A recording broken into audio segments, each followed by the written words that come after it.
Everything's still back. Nope, but I'll look again. Good morning. Morning. Morning. My camera is not working. I am going to, if everyone doesn't mind sitting tight for just a moment, I'm going to leave and come back and see if I can get my camera to work. It'll take me just a sec here. So I'll be back in just a moment.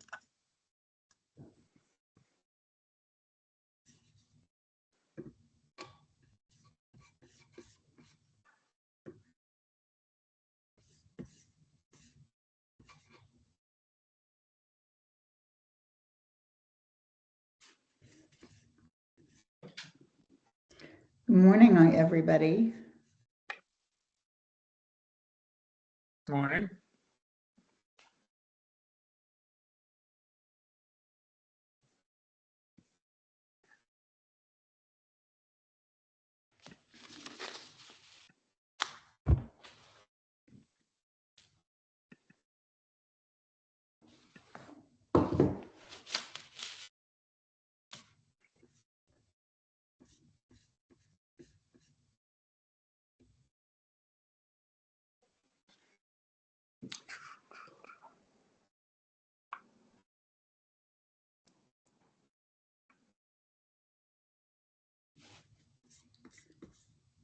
Do we have any sound going this morning? Anybody hear me? I hear you. Can you hear me? I can. Can you hear me? Yes.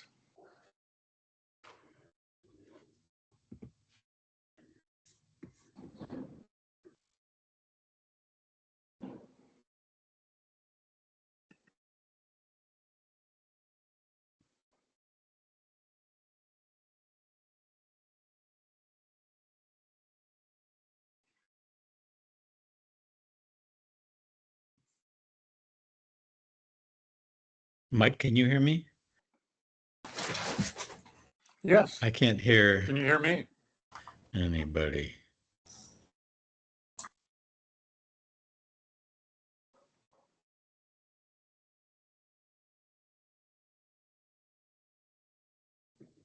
Can you hear us now? Ah, yes. I don't know what the difference was, but here we are.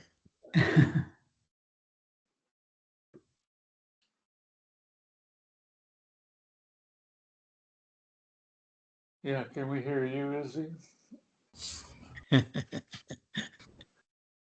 I know who Izzy is.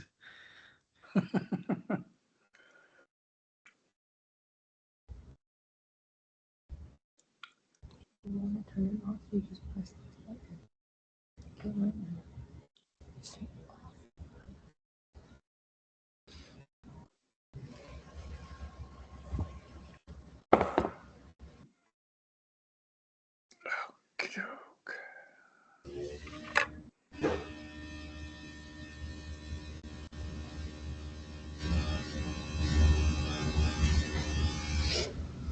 I assume we're waiting for Sarah.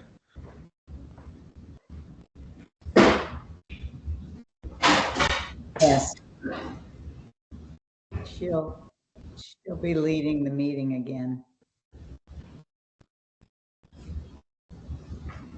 I assume she had somebody else start the meeting. Must have, yeah. Yeah.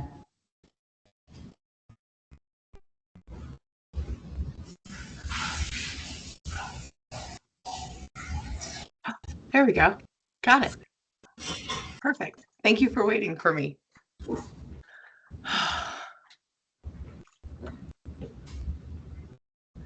Okay. Do we have everyone here just about? We're missing hands. There he is. There he is. There he is. Okay. Perfect. All right. Well, Jackie, are we ready to get started? We're ready. Okay. So good morning, everyone. It's wonderful to see you all. Today, continuing the conversation about how development has occurred and changed over time. So at our last meeting, we went over a spreadsheet that showed us what the square footage of homes are in the Neoconi community as they have been built over time. And a really good question that came up at the last meeting was about remodels and additions. And so there was also a request to have a model, an Excel model, which was actually what we came up with, to see how you could take a snapshot in time of construction and look specifically decade by decade, et cetera, to see how the development may have occurred specifically in a manner that resulted in larger homes. With that, I completed or attempted to complete another study for your review. And I do have the results to share with you of that today. It did not go as well as I hoped. I was looking for some fantastic aha moments to share with all of you. And it's a little lackluster, but nonetheless, I think that the some of the things that I can share with you today, there's still relevance in. So I'll stop there for a moment. Anybody have anything to add? Is there anything from the recap at our last meeting that I did? No. Okay.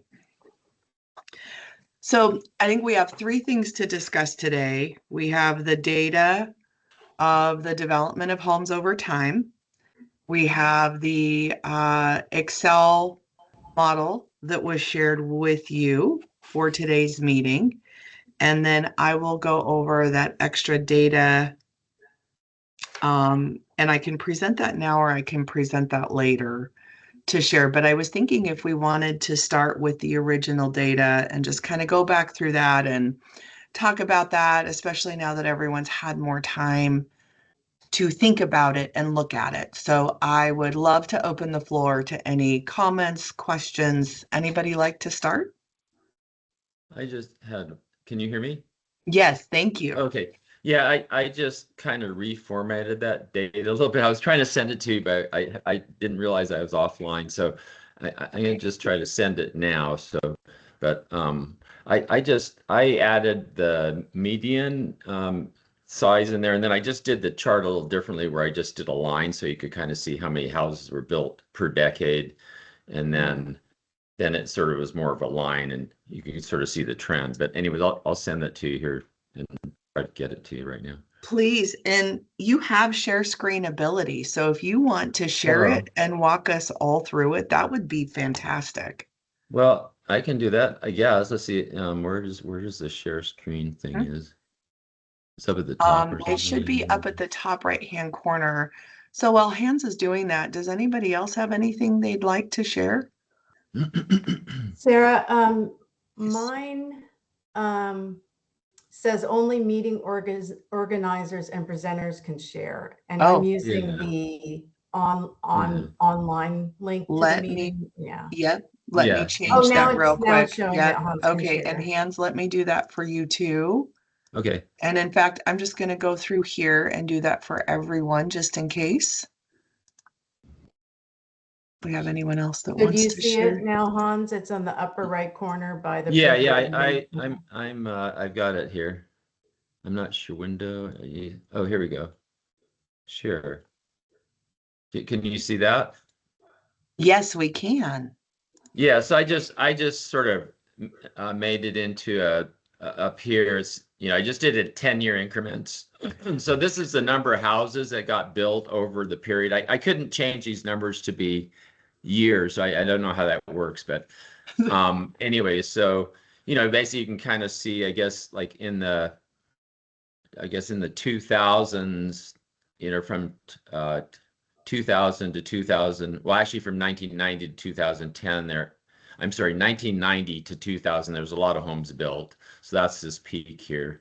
So there's kind of a trend in building, but then also I was just comparing the average, which is the blue line, to what the medium is. So Like the median is just when you take all the numbers and then you just go to the middle, you put them in order from small to big, and then you just pick the middle line. And so it was just a different way to look at the trend of building. And so this is an average and medium of the square footage size of homes, as in the community. So it's fairly flat, but there's a slightly upward trend there in terms of how big houses. They started more in the 1,500 to 2,000, and now they're more like 2,500 square foot homes generally. So that was just I was just kind of curious about that. So that's all that this is. And I'll try to send this to you, Sarah, at some point. Thank you. Well, I think that's very insightful, and thank you for doing that work. Anybody have any questions or comments for Hans? Hans? I just want to say thank you as well, because it's chunking it out into decades kind of helps as well, because that spreadsheet was so comprehensive. It's a little easier to understand the trends. So thanks, Hans. Yeah. Can the rest of us get a copy of that? Yeah, I was going to send it to Sarah, so maybe she can put it online then or something. I just was unable to get it off this morning. Yeah, Sorry about that. And if you leave it right there, just in case, let me, you know what I'm going to do? I'm going to take a screenshot of this actually, and then I can, if nothing else, because this is just so, let me see if I can, okay, I've got it. And you know what I'll do is I'll send that screenshot to everyone in an email. How about that? Sounds good. So if nothing else, we all have the picture. Okay. I'm going to stop sharing. Yeah. One thing from me, this is just anecdotal, but I saw an article on Bloomberg the other day. The headline said, baby boomers were supposed to downsize, but that's not happening. And everything you need to know is in the headline. The data just indicate that there is no trend in the other direction, even for the empty nesters. Anecdotally, I would say with permitting, I see that with remodels and new homes. Absolutely. So for me, that says, if you don't want to have a bunch of non-conforming homes, if we're going to do something to put additional limits on either square footage and or the lot coverage, then now's the time to do it, to have fewer non-conforming homes. If the trend is to just keep building larger and larger. Right. And so part of what we're doing is we're trying to establish that baseline, right? So we don't create non-conforming and we don't exacerbate that in the future, right? Jeff? Yeah, I was wondering, is it possible for me to get data in spreadsheet format? Is this the same data that was presented last week or last meeting? I believe so, yes. So yeah, I just took the data that Sarah shared, but I'll send this to Sarah and she can put it on so you can use it again and manipulate if you want to change some things or figure it, make some other alterations or add stuff.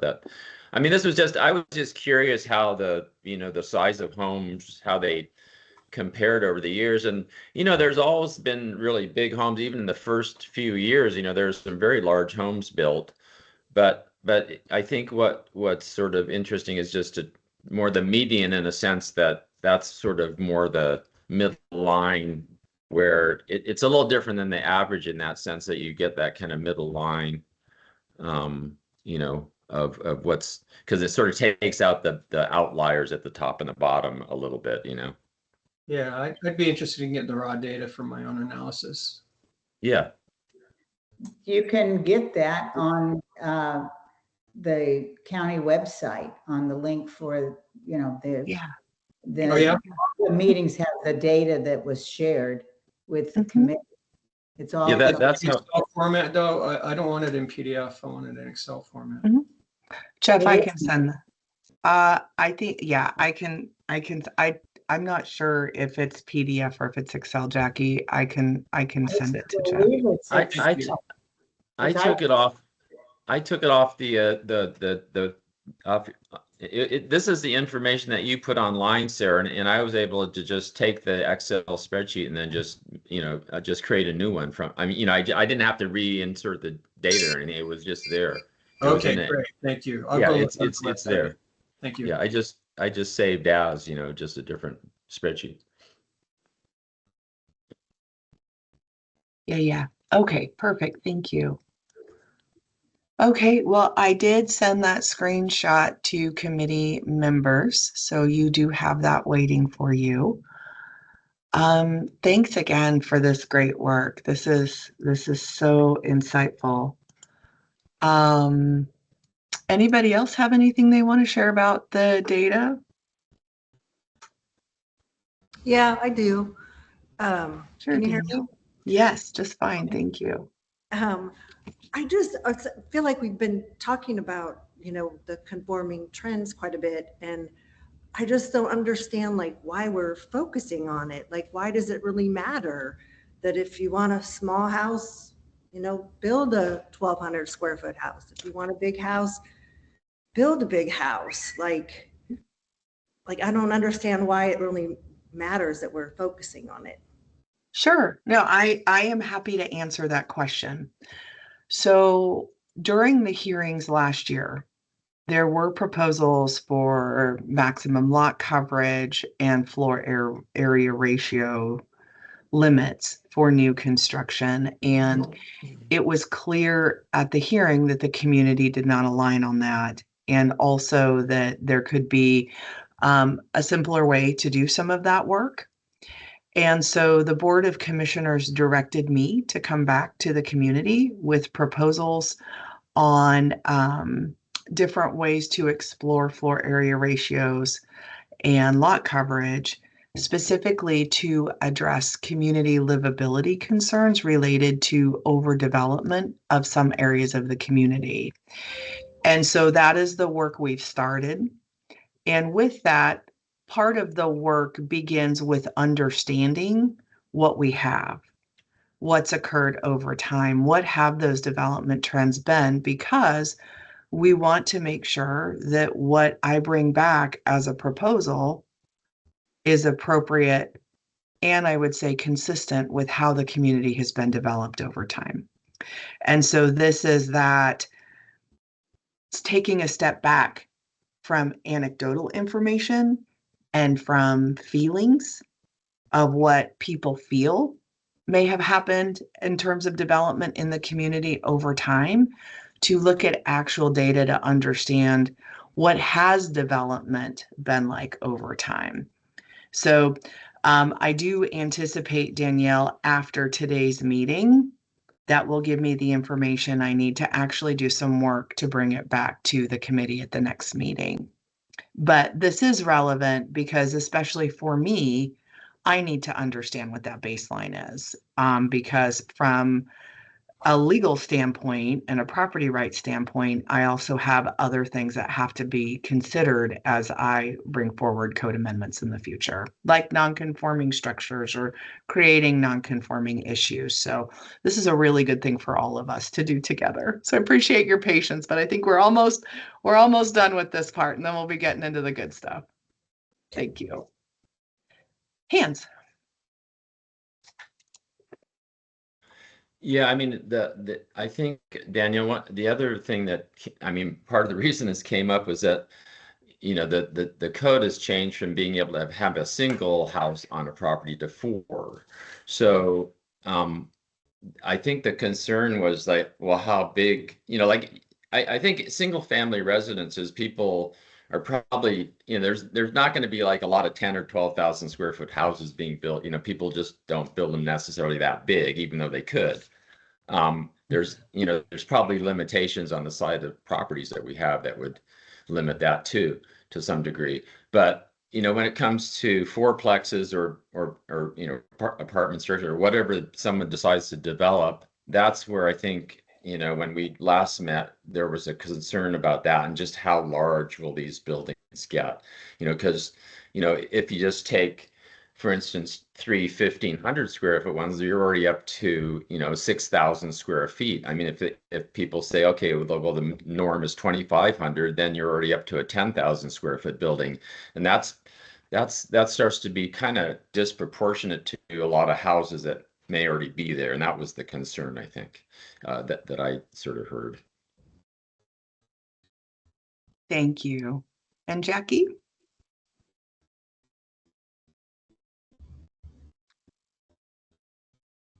Oh, you're on mute, Jackie.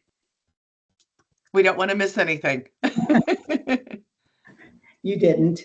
From our prior meetings that we had, the community meetings, there was a feeling that they wanted to maintain a certain character for the community, not unlike what happens in subdivisions, where you create CC&Rs, which may limit both minimum and maximum square footage. It may designate an envelope in which you can build. It may have height restrictions, may dictate what kind of fences, or if you can have fences, or what colors you can use, what kind of landscaping. So it's not uncommon for people who are in, the same location to want to put some parameters around things to maintain a character and the things that are important to them. And what came out with the community meetings was to be able to maintain view for as many people as possible, to be able to prevent, to allow light to filter in windows without having us so close, packed in so tightly that that you're blocking sunlight, and view corridors, and for privacy, but also just to maintain some trees here, rather than just fill the lots to capacity, setback to setback. You actually have some green space, because that's part of the charm of Neoconi and always has been. So there were a lot of factors that came up in the community's concern, and this is the process for the community at large to be able to have some say in the buildings that are built, and what impact that has on the overall community.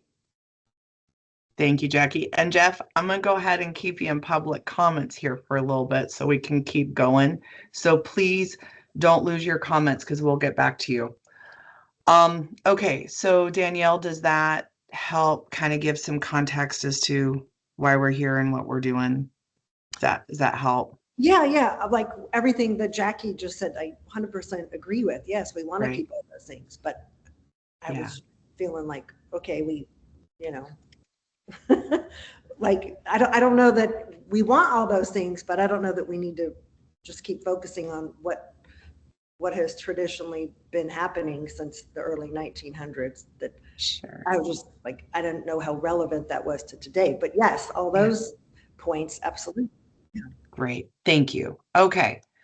So, that being said, anything else we want to talk about the Excel model or the data that you've already been given before I share the other findings that I have been working on since our last meeting?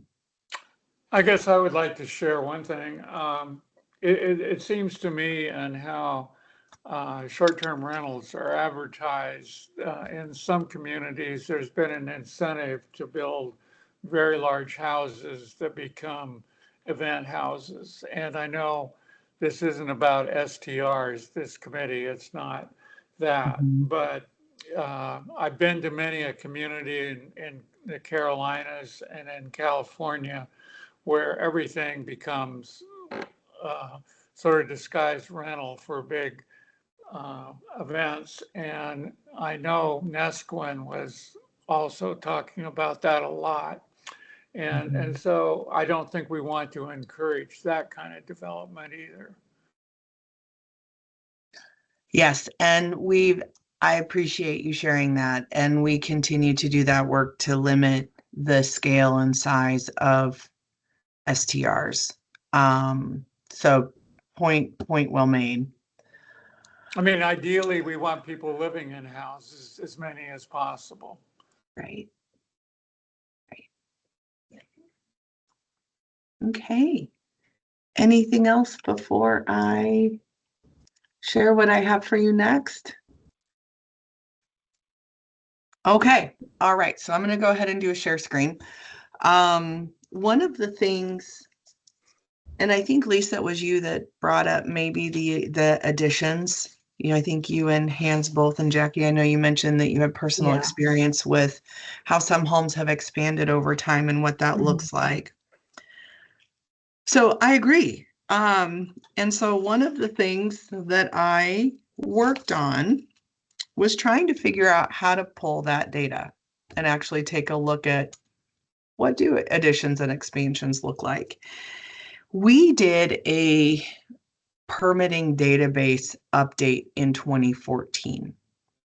And so that was when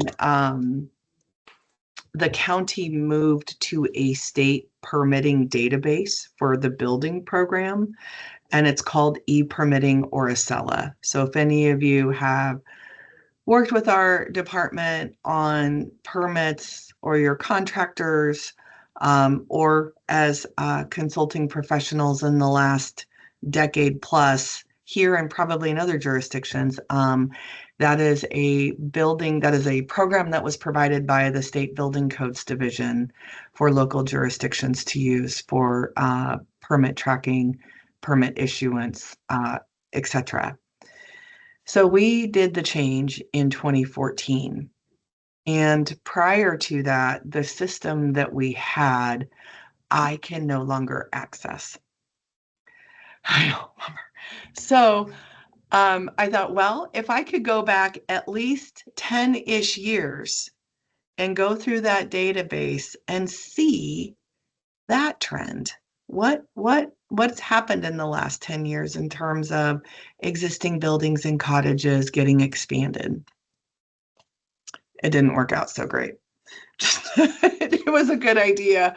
But there were many factors that really stopped me from being able to provide a comprehensive report and limited my ability to do the work. And one of the biggest factors is that plans are purged after 2 years of that final inspection. So what I had to go off of was very limited information in the database and on the building permits themselves. What I did identify, though, was there were roughly 120 properties within that decade that had some sort of permitting. It could have been for deck repairs, interior alterations, expansions, because every type of permit review is coded. So like DWL means dwelling. That means it's a new dwelling. STR means structural. And anything that's not a new dwelling falls within the structural.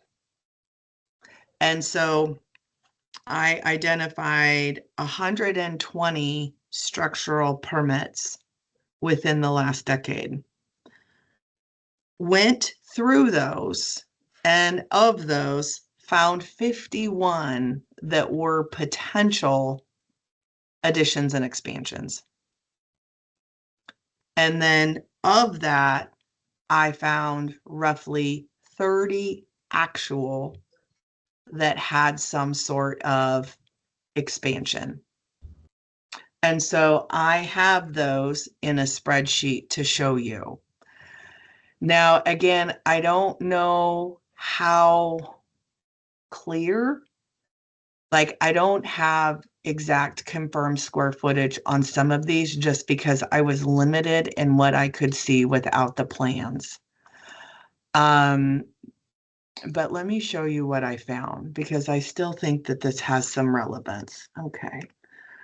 So I'll blow this up so we can go through it, but basically I have 3 columns. I have the map and tax lot of the property identified, the addition of square feet, and then the total feet added, because in going through every one of those files, there were some other building permits that were in those files that predated that 2014 conversion and migration.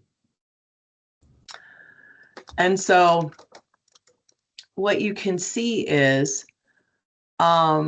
we have some that had a substantial addition. There was one here, so I found 2 permits from 1992 and 2013. There was one file, so you'll see this. I think I only have one of these left. I just wasn't sure. I looked at everything I could get my hands on, and I wasn't sure if it was an interior remodel or if they actually expanded the structure. I did keep a couple, some of the bigger ones that actually converted crawl space or storage. So it wasn't an expansion of the structure per se, but it was additional living space that was added within the existing building footprint. Some of them are very small. So saw a couple of just, we're adding a bathroom or we're bumping out the kitchen. And others, like the one that you saw previously, were pretty substantial, that 1,600 square feet. There's one where they did 2 expansions here and then here. And again, I was able to just by chance pull these. Some of these files I went through with the deck or the interior remodel, but in looking at the entire file, was able to locate other building permits for the property as well. So, if nothing else, I would call this a sample of what we've seen. But just wanted to show this to you, and I'm happy to send this to you so you can take a look. But any thoughts or questions on this? Yes, Jackie. Your last column, what's that heading? Total square feet added. So Okay, like so right, because I had a few where there were multiple permits that added, and because I was able to get some of that data, like that 1988 expansion, just because that permit happened to be in a file that I pulled, I wanted to show that what that total square footage was for some of those homes that I found. do you have, I guess we could look each of these up, but just out of curiosity to put it into perspective, like, is the 1631, is that added on to a 800 square foot house, or is it added on to a 5,000 square foot house? To know what the resulting square footage is, Right. just out of curiosity, but I guess we can search the map code and figure that out. Right. So there's 2 ways we can do that, because I couldn't, that existing square footage and the added square footage is not, those aren't fields on our building permit application. So some of the other indirect insights for me was, I should update our building permit application so that when I continue to do this work over time, I have more data, right? So there were all kinds of interesting epiphanies and ideas that came out of this. There's 2 ways we can do what you're thinking. One way is I could try to sweet talk the county assessor to running tax rolls over time, because they would have added those additions of square feet, because your property taxes would have changed, right? I have no idea if they can do that, and I have no idea if they're willing or how much time. The other thing we could do, because we have the actual square footage of homes on our most recent, is you could go back, find these map and tax lot numbers and do the math. And I almost started doing that, but again, I'm just not entirely sure if that will give us accurate information, because what I'm pulling is what I think was done based on what I saw in permit applications. But if people don't fill them out right, because what happens on interior remodels or additions, when they're calculating fees, they verify by looking at the plans. But if I no longer have access to the plans, I can't do that work. So that's where it gets tricky. And a lot of these were a combination of an interior remodel and an addition. Right. And so you have some of the job value that's based on an actual expansion. You have other parts of the job value that is based on that interior remodel. So again, without the plans, it became very tricky to figure out what actually happened. Some of these bigger ones, like this top one at 1631, I actually went to the assessor site to look at that home and see what the square footage was, because some of these that were bigger, I wanted to make sure that the size of the home on the tax roll didn't match the building permit, because sometimes on that space, applicants have either written the total square footage with the remodel, or they write the total square footage before the remodel in addition. So again, without the plans, it was just really difficult to tell. But wanted to at least show you something, because I thought that question at our last meeting was quite relevant in terms of how have we seen the expansions. Thank you. Sarah, it seems to me with the difficulty in the data set and the uncertainties, plus the fact that this is maybe an interesting question, but it's not a central question. I don't know if it's worth you putting a lot more effort into it, frankly. Agreed. I doubt if our decision making will hinge on this. Yeah. For me personally, it does not. For the purposes of my work in this process, but I wanted to try, so I appreciate that and the acknowledgement. Thank you, but doesn't really help and may not ultimately be material. Right. But I I'm agree. happy. Thank you, Mike. But I'm happy to send it to you if you would just like to see it, and if not, I'll just put it up as one of our meeting materials for today on our meeting table, and we can move on. Yeah, appreciate that you did that, Sarah. But it's obviously it's a little hard to sort of relate. Yeah. So, but I think what this does show us is that this affirms that acknowledgement, whether it's something that you feel or you've personally seen, that there have been homes within the community that have been expanded. And Hans, I think this really coincides with your comments of big homes have been built throughout time, so have smaller homes, right? And so we have a mix, and we've always had a mix, I think, is what the punchline is there. okay. Yeah. Okay. All right.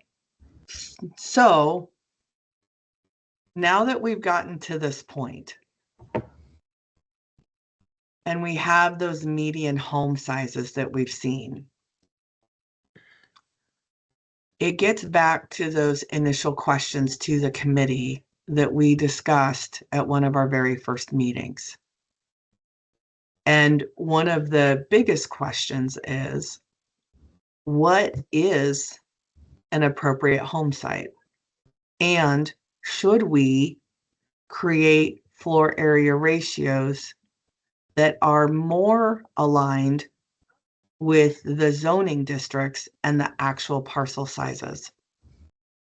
Right? Because when we look at the NK 7.5 zone, in the urban area, you know, that more urban, densely compact area, we have smaller lots.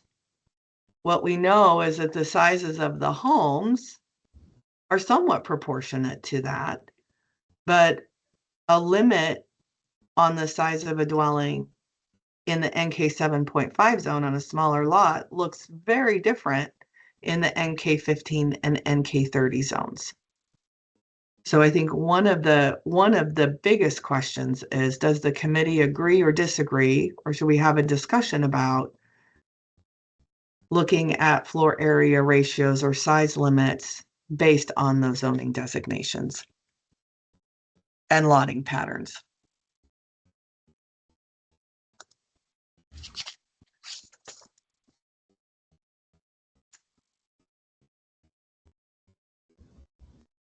I mean, I'll chime in. I mean, I think it was a kind of an interesting idea to take the 3 different zones and apply a different number to them.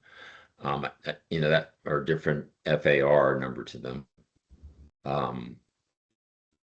That seemed, I don't know. I mean, you know, it's kind of a tricky question, because the other thing that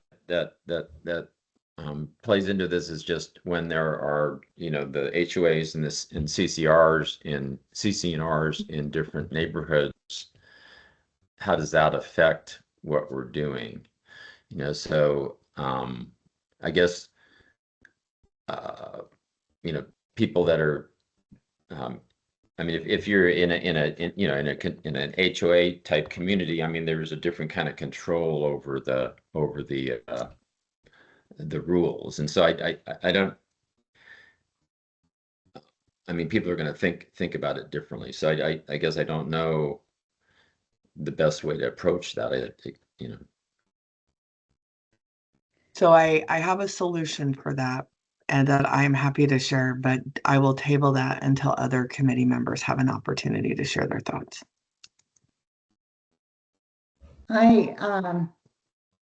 I guess as I was looking at the data, one thing that struck me is if you just look by NK 7.5 versus, you know, NK 15, there's some NK 15 lots. There's a 1/4 acre lot in NK 15, and those were set based on the, you know, the, as I understand it, the topography that made it more challenging to build, and posed more issues with runoff and other concerns, land stability, all of that. So we've got almost a 5,100 square foot home on a 1/4 acre lot in NK 15. And so if you impose those kind of restrictions on NK 7.5, some of those lots are bigger than a 1/4 acre by, you know. So I think we have to be cognizant both of lot coverage and square footage, or we're gonna, and it worries me to just say that coverage concerns me more than it does in NK 7.5, based on why those zones were set up the way they are. And so that was my takeaway from looking at the data and thinking about doing it by, you know, if we confine our concern in NK 7.5, we've still got some potential lots in 15 that can pose at least that severe a problem. Mm-hmm. So Jackie, if I hear you correctly, what you're saying is that we should still look at some sort of lot coverage max, at least for those larger lots, just because of the topography, stormwater management, the geologic hazards, etc. Yeah, and and to be fair, rather than looking at it strictly as, because there are some large lots in 7.5, Mhm. some really large lots. And so I think you have to consider both parts. Thank you.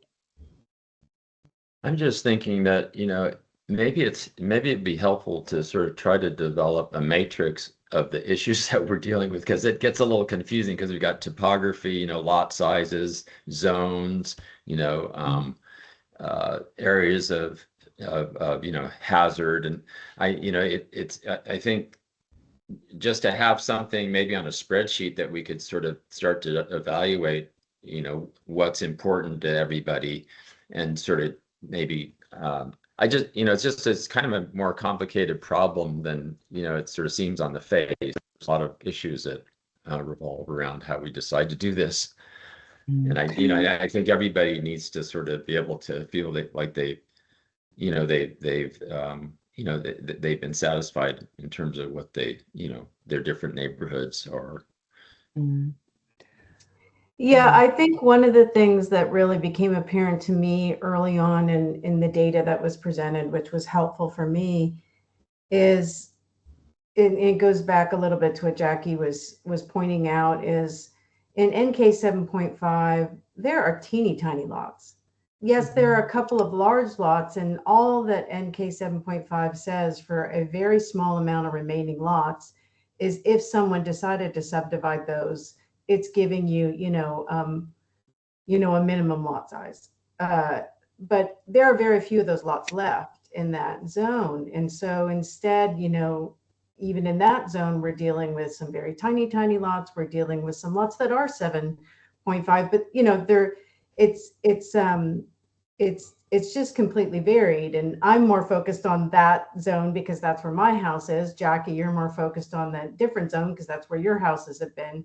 But I think there's a commonality between the zones where when the zoning code was written and those zones were designated, there was plenty of non-conforming lots. That was just sort of setting a goal for future lot designations. So I agree, we need to be thinking about lot coverage as well as FAR, because we're talking, that is how you sort of talk about character. Height is already set. It's to what Hans is saying, like, what are the things that are set and we're not talking about? Well, we're not talking about height, so that's off the table. That's done. If people are going back to what you said, Jackie, about people worrying about light and air, and, height mitigates that to some extent, not setbacks. So just, what can we talk about in this group? And it is lot coverage and FAR. And then there are other concerns like topography, stormwater, other things like that. But really, the controls that we have are in the zoning code. Again, maybe something that's written down that just keeps reminding us, what do we have control over? And that's, potentially lot coverage, FAR. The setbacks we don't have control over, right? Those are setbacks and height are done. Correct. Yeah. But they also vary in an HOA too. They're different. There's some different rules in different CCRs in different neighborhoods. And I'm not sure how those, because we're just talking about county rules now, not the HOA rules and stuff. I think, I don't know, maybe I'm wrong. So, I mean, yes, just one point I was going to make was just that, the zones were set basically on topography and development on kind of hazardous areas, or just, the zones really came out of the topography of the land and what was perceived as maybe hazardous areas that, we should maybe limit building. So the historically that was where that came from, the zones. They didn't have to do with, I don't think there was any idea at the time when that was done that homes, there would be kind of this, especially with there being the potential of 4 houses on a lot, that there would be, the kind of density. It was trying to be sort of a density control was what the zones were, but they were based kind of on what were the more the areas that were less or more hazardous and steep, that where you could or could not build, where it seemed like it was overburdening the land. It was what they were talking about at that time. Sorry.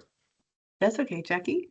I'll jump in on I have the HOA CC&R stuff, so I will comment on that, but go ahead, Okay, Jackie. Good. I just want to go along with what Hans was just saying. We live in NK30 now, and that does dictate a lot size, but it's also the most hazardous. And we're seeing some big houses come in. And what they have to do to even build those structures is amazing. And so once again, I think that's relevant to the lot coverage that you're looking at, because a lot of the land is not buildable. It's like this, so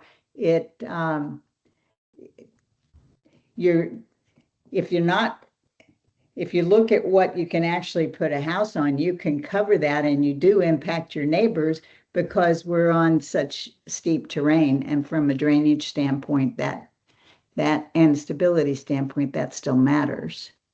Mm-hmm. Thank you, Jackie.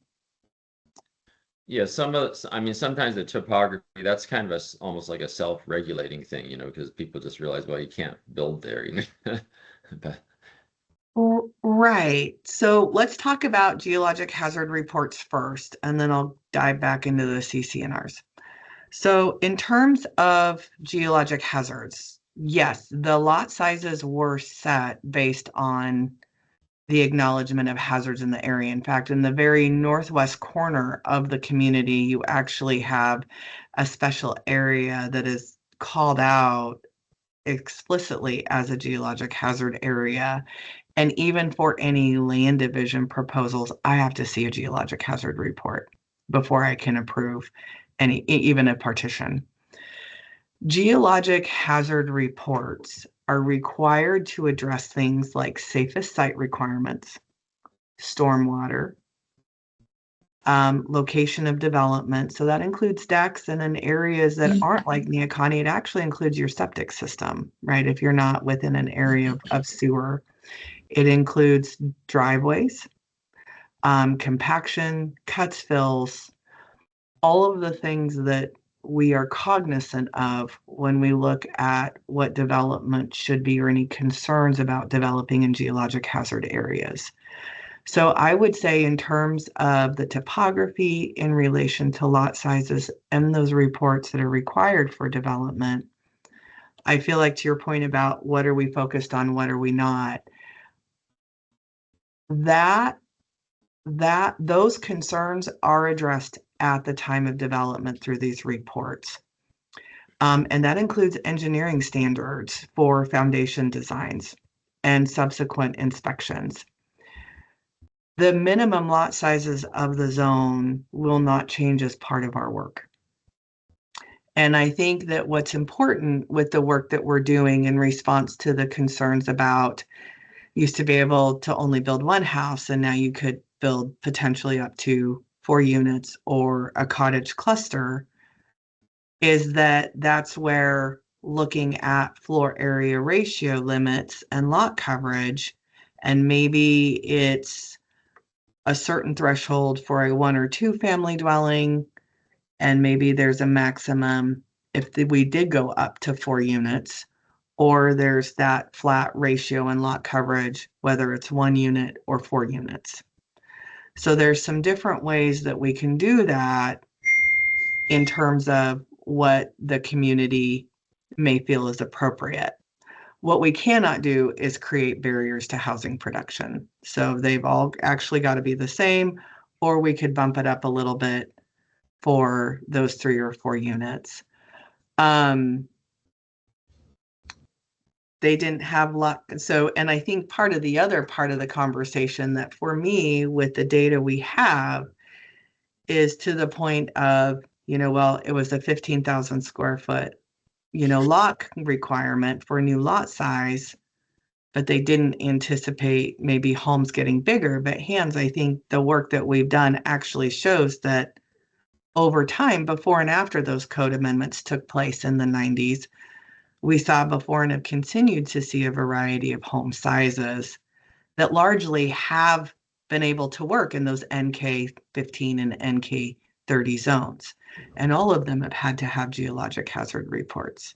So I think that in terms of being cognizant of the hazards, that's very important.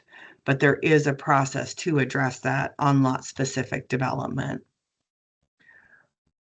Lot coverage and size of footprints, though, that is the work that we are here to do. In terms of CCNRs and HOAs. So part of what I was paying attention to in doing that initial work of identifying lot sizes and living space to come up with a trend for floor area ratio was to pay attention to areas like Neocani Meadows, the Connor properties, to make sure that we understood what those existing development patterns of those lots look like. And we've been able to see that, and actually they continue to meet and have been consistent with the floor area ratios of other areas in the community, even though they have larger lots, and subsequently some areas may have larger homes. That being said, Hans, to answer your question, when a home is built in an area that also is subject to CCNRs and an HOA, the short answer is that development has to meet both sets of regulations and requirements. So we can conclude safely that the homes that have already been built also comply to the county's setback requirements. So they have continued to meet both sets of regulations. And how we make sure that development on individual lots complies with CCNRs is that we require a letter from the HOA verifying that the project complies with CCNRs when they come in to submit building permits. So what we have in place now in terms of setbacks has continued, and building heights has worked. Applicants have been able to meet both to successfully get through a permitting and construction process. The wild card is the lot coverage.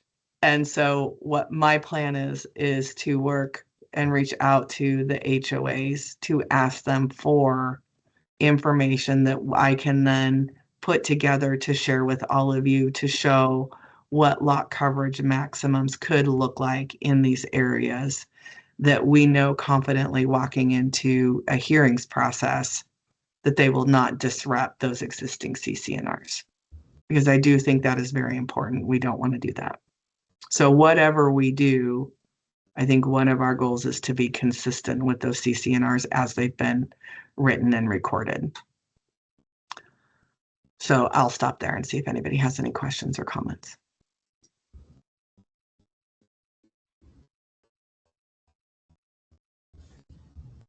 I think it would be really helpful to know for each of the two existing HOAs what their maximums, what restrictions they're putting on lot coverage and square footage to date. Yep. And yeah, if we could get that, that would be helpful to the discussion as far as I'm concerned. I think that's an important next step. Anybody? So I will reach out to Jeff in Neocani Meadows, and I will reach out to Mr. Connor and his development team on that. And get the information to compile together for both of them to bring that back to you.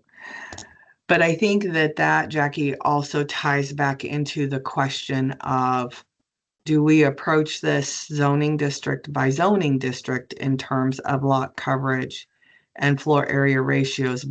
Because the good news is like Neocani Meadows, none of those lots are zoned NK 7.5. Right. So the nice thing is that that development, I believe in its entirety, is in one of the zoning designations. It doesn't cross over or carry out, which I think makes our work much easier, being cognizant of those CCNRs and the expectations for development within those private communities. So is that something that, to continue the conversation of splitting up floor area ratios and lot coverage, zoning district by zoning district, would you like to see that information first before we continue that conversation? Restate that. Do you want to wait to decide if we should move forward looking at each zoning district differently? Would you like to hold that conversation until we see the information from the HOAs and the CCNRs?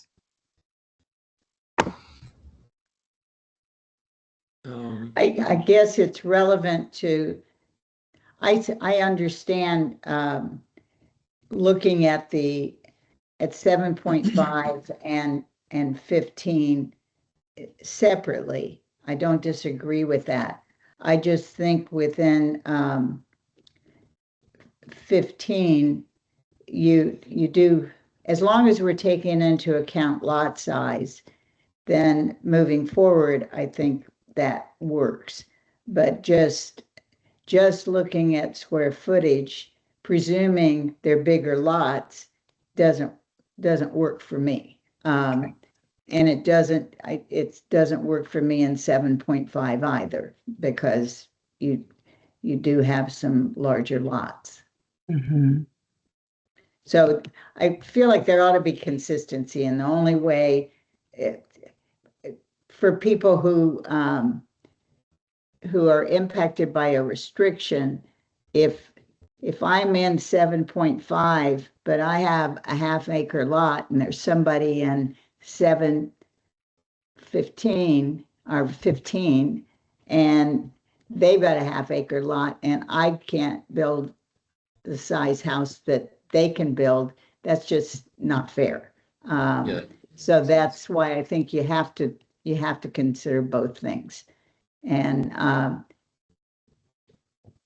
the numbers may come out different, as far as your cap, but it has to take care of both. Mm-hmm. Yeah. Go ahead, Hans. Yeah. No, I'm just thinking, I'm still a little confused on this. It seems kind of like right now, if I understand it correctly, you can build to the setbacks and there's no real restriction. But I think, I think up in the meadows, and Jeff can verify this, I think there is a limit to the size of house that you're supposed to build. But so there have been limits already set in some ways, but in the general neighborhood, as long as you stay within 24 feet or 17 feet, it sounds like you can, at this point, you can still build to the setback lines, and in the smaller lots, some of the houses are already, I think approaching that or maybe close to that. In 7.5, in the other lots, the bigger zones, it seems like the topography has been sort of what's regulated where houses could be or not be, so that they haven't filled the lot in the same way. So it's really been more of a development has kind of occurred where the topography allows it to occur. I would agree with that. Yeah. And so I don't know. And then the other, I guess the other thought I was having was just there's a whole big tract up there that's I think is it in NK30, the whole tract that hasn't been developed, that's to the south and east of Meadows. So what would be the strategy for, just thinking about a big area like that, how that would be allowed to be developed or whatever, just what kind of limits should be put on it one way or the other or not, So do you think that, I mean, with all of these points, typically what you'll see with a floor area ratio is also a square footage maximum, right? Because to your point, lots are different sizes, and a 0.5 floor area ratio looks very different on a 4,000 square foot lot versus a 15,000 square foot lot. Yeah. Right. And those could both be zoned 7 NK 7.5. And so there are ways to make sure the intent of that floor area ratio is preserved. And one of those ways is to say up to a 0.5 floor area ratio, but the home cannot exceed 4,000 square feet of living space. So, and then it's whichever is less. Does that make sense? So if you have a 15,000 square foot lot, you have a 0.5 floor area ratio. What that means is you could have 7,500 square feet of living space if you only apply that 0.5 FAR. However, if you have a cap that says up to 4,000 square feet, whichever is less, that 4,000 square feet would control. Right. So there's ways in terms of that equity you can try to iron that out. Yes, Lisa. Wouldn't lot coverage also play into that though? Absolutely.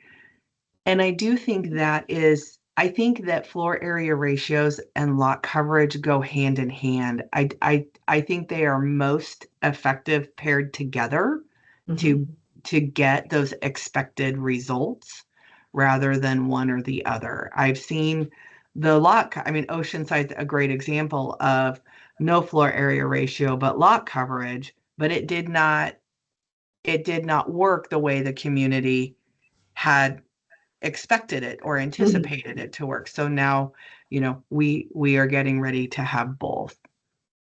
And so I would say, that's where we would have to look at lot coverage as well. And typically, in the county, it usually runs between 50 and 70%, depending on other communities. Okay, I was curious about that. Yeah. 50 to 70% lot coverage. Yes. And what I've done in other areas that I will do for the community as well is I've actually pulled different plans. So I'll do a sample of different properties that have been developed over time in different areas. So I'll take some that have steeper topography. I'll take some of the flatter lots. I'll take smaller lots, larger lots, and I will actually recreate the lot coverage for you. So you can see with an application of 50% or 70%, what that actually looks like on the ground. And I'll use real-time development. So Jackie, yeah, and I may use some of your homes if it's okay, just because it keeps it comfortable, because then, we're not intruding on someone else's privacy. Usually ask permission first. But yeah, I was just thinking, like in the last time we were in this kind of meetings, I was kind of we were looking at the size of, a lot, and then the percentage that the setback, so that might be a graph. I mean, I could do just a graph that just showed the size of the setback, because I think when you get to a really small lot and you have a 5 foot and a 20 foot and a 10 foot setback, or 20 and 5, you're at 50% just within the, that's 50% of the lot almost. But when you get to the bigger lots, those percentages go way down. So that's where it sort of starts to shift. It might be interesting just to see how that shift happens. But anyways, I don't know if that would be helpful or not, but yeah. And then the other thing, just a thought I had as you were saying this, is just, like Daniela was saying, well, why should we have any limit on the size? And I don't know. I don't have a good argument one way or the other. But I think that has to be reconciled to some degree too, between us, so that we agree on that too, just in terms of, whether there is a size limit. Thank you, Hans. I agree with that. sorry, go ahead. I had one more thing to Yeah, add no, to I mean, that. I mean, I just want to be respectful of that as well. You know, that's just a different opinion, but I mean, I feel like, you know, I don't understand. I mean, you know, obviously I have my opinion about how big a house should be or not be. I mean, I've designed houses that have been very large, and I've designed houses that are very small, you know, and, you know, people have their own ideas about what they need or want and stuff. So that's fine. But we do need to reconcile, you know, what seems fair and equitable, or just what seems right for the community, I guess. Thank you, Hans. Sarah, I have a Yes, question. If please, Craig. if a maximum house size was established, Mhm. does a potential homeowner builder still have the ability to petition for a variance? They could, yes, but the variance, I mean, yes, the short answer is yes, but as you know, the criteria make that a little tricky. I mean, where I would see a variance probably really coming into play would be on some of those steeper slope lots where Mhm. maybe as you're trying to work with the land area and your roof is up here, you Right. know, it's possible, but that variance is always an option. Whether or Okay. not they can successfully get it is a entirely different matter. Right. I'm thinking of an potential extreme example. And Mhm. is it the 30 zone that has the big undeveloped Yeah. space? Let's say hypothetically, some rich guy from Seattle wants to buy the whole thing and put in a 12,000 square foot house, and it's tiny compared to the size of the lot. And Mhm. he says, "You're not even going to see this place. You know, it's going to be behind the trees, and it's going to be my own compound. And why should I be facing a 4,000 or 5,000 square foot um, limit?" So my thinking is, well, that's an interesting situation and potentially something that there should be a variance for. So I just want to make sure that, that there's always a variance, because we're going to discover on this committee that there are so many unique circumstances that it's hard to have rules that govern everything. I agree. Thank you for bringing that up. That's a very valid point. I don't know if this is relevant, but as I listen to everything, um, I'd like to put it into context a little bit. Most of our streets were sort of pioneered in the 40s and 50s. They're narrow, they're partially paved. And as I watch Treasure Rock Road, I see there are no sidewalks. I see up to 15 to 20 pedestrians and baby carriages at the same time. Walking on Beulah Reed Road that has no sidewalk. There's 3 main entrances to the beach that these residents are going to, or these part-time residents are going toward. And the reality is we have very limited water and we have very limited utilities here. And I don't know how it connects to this whole discussion, but it seems to me it's sort of like seeing storm clouds on the horizon. That it affects what we're thinking about, even though it's not directly relevant to what we're talking about here. Mhm. Thank you, Mike. And I know that the water issues themselves are really at the forefront of a lot of people's minds. And I think that gets back to, I think one of the ways that our work gets back to that is that should there be a cap on the maximum size or square footage of a home? But I think Well, we have to and look at that in terms of whether it's a full-time resident. Like we have right. no control over how the home is being used. But But I don't, yeah.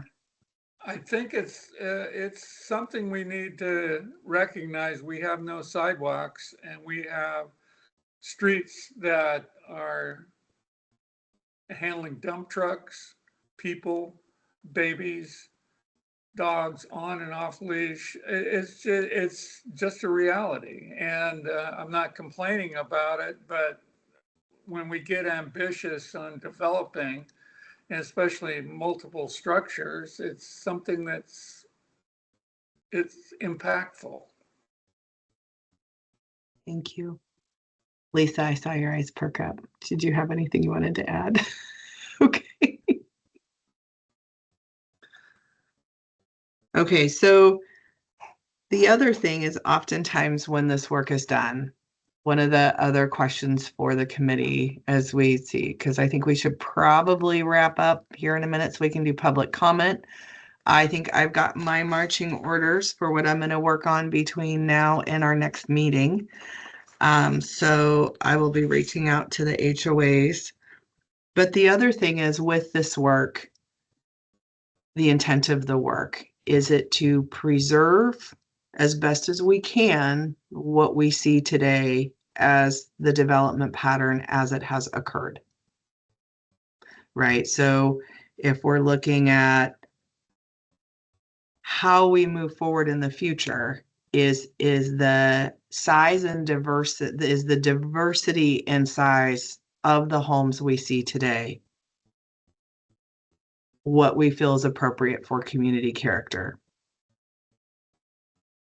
right? That's so when we start thinking about floor area ratios and lot coverage, do we want to encourage larger homes?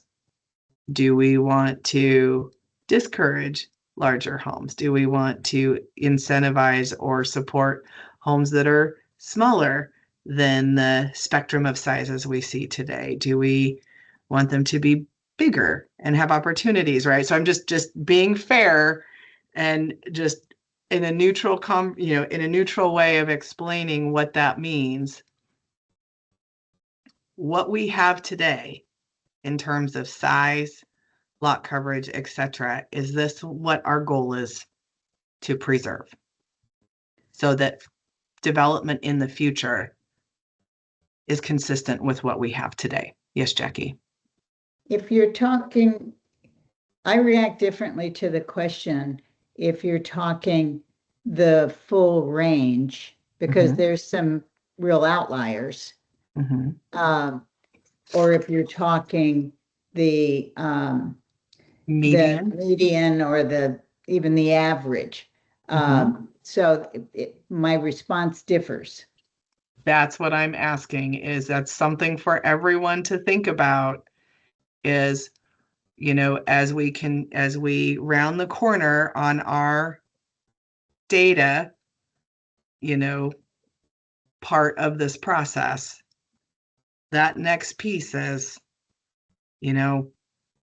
should there be only floor area? Should there be floor area and lot coverage? Should there be a maximum size to all of that? Should it differ by zoning district? And taking a step back from all of that, is it preserving what we have today? Is it supporting the median based on the data we have?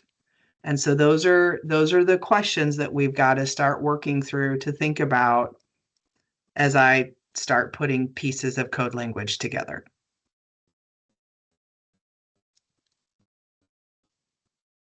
And, I am excited that all of you may have a different perspective on that. And I think that conversation might take us a couple of meetings to get through, but it's going to be a very important one, and one that we don't want to rush. But I think, just kind of now that we know what we have and what those development patterns look like, what are we trying to preserve? What is that community character?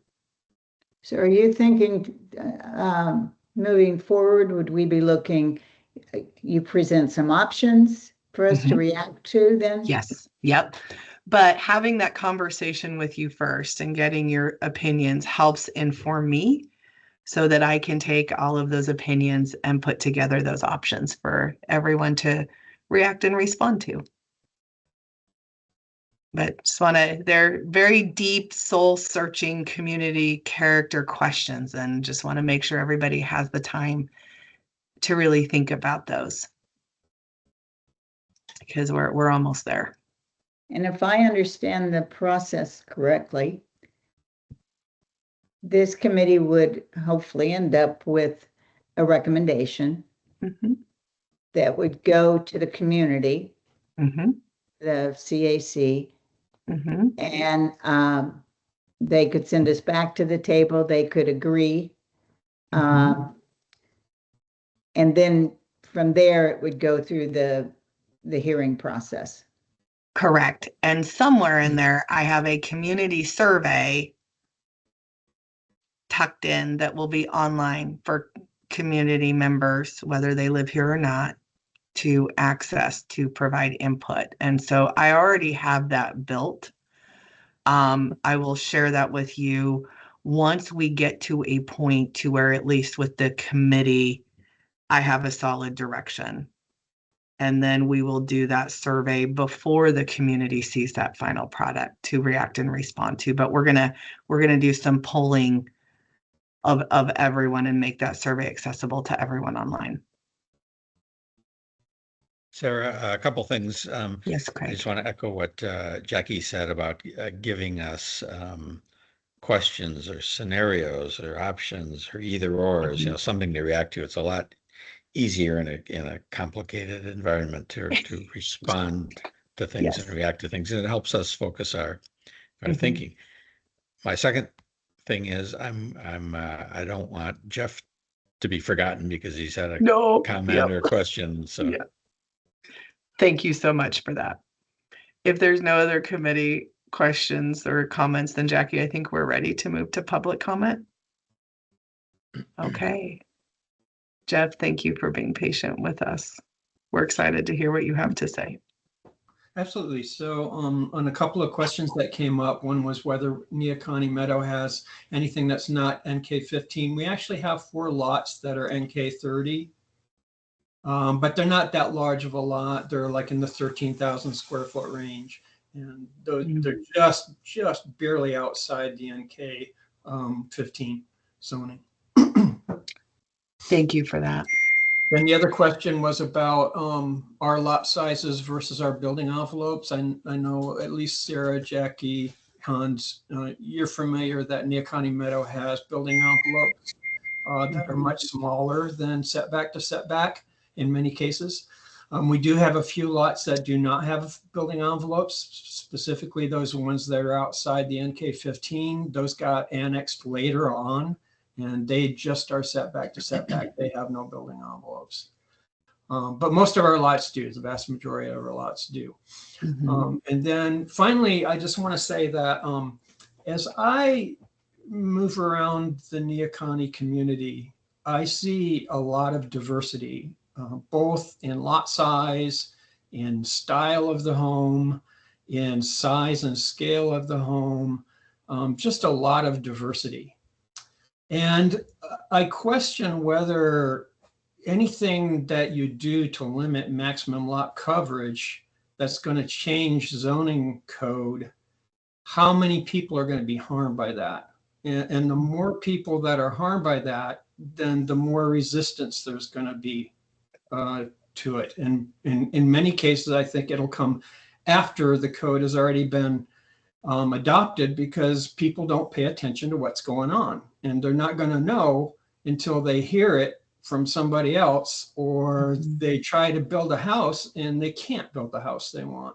So I think you need to be careful about how many people you're harming when you do this kind of thing, which brings me to another point. Is this really the right place to regulate maximum lot coverage zoning code? Is that really the right place to do it?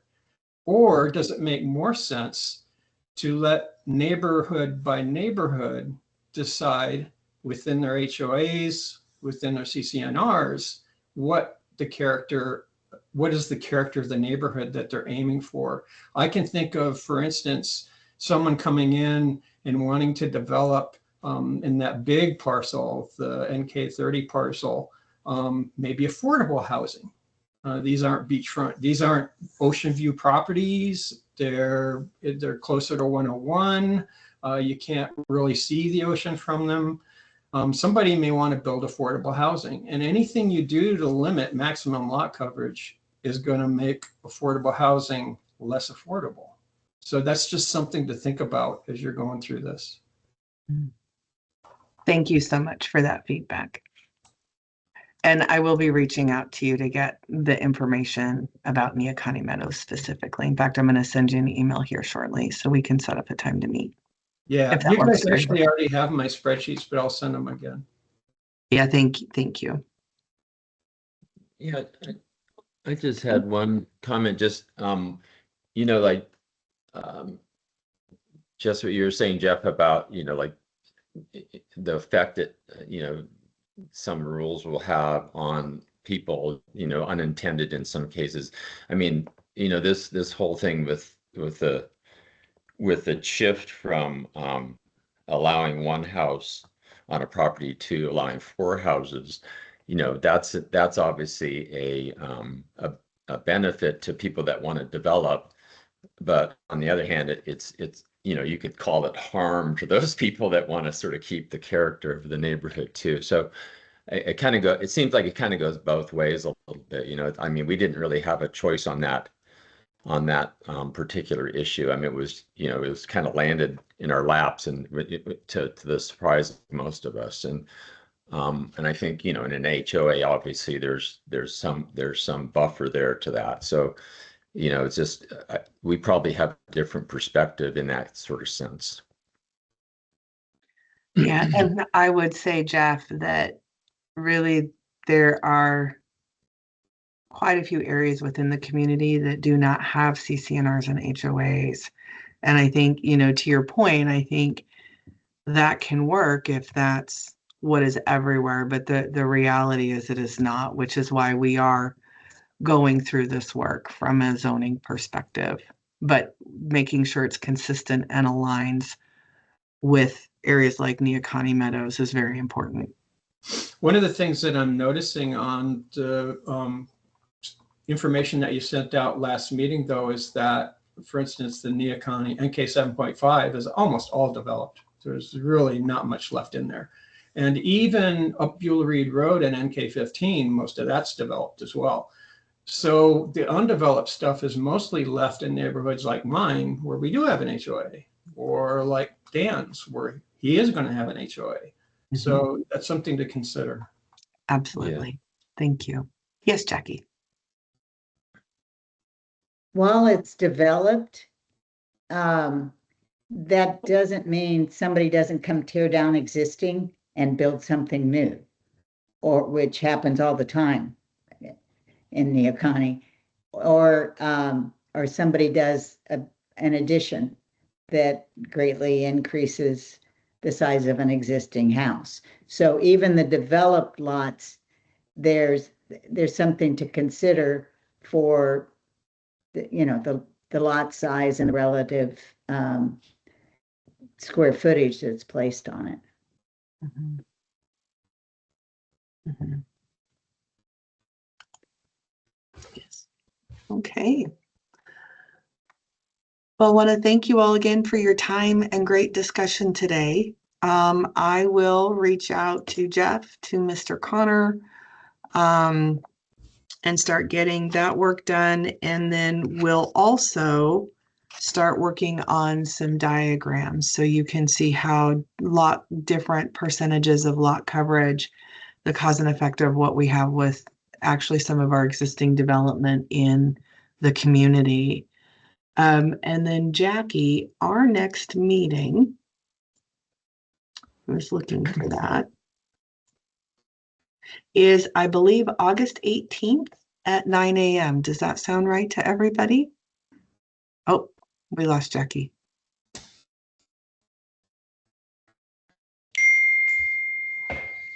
Is that what everyone else has on their calendar as well? Excellent. Okay. All right. Well, thank you all so much for your time today. I hope you have a great rest of your week, and I look forward to visiting with you again soon. Okay. Thank you. Bye, everyone. Thanks, Sarah. Bye. Thank you. Thanks.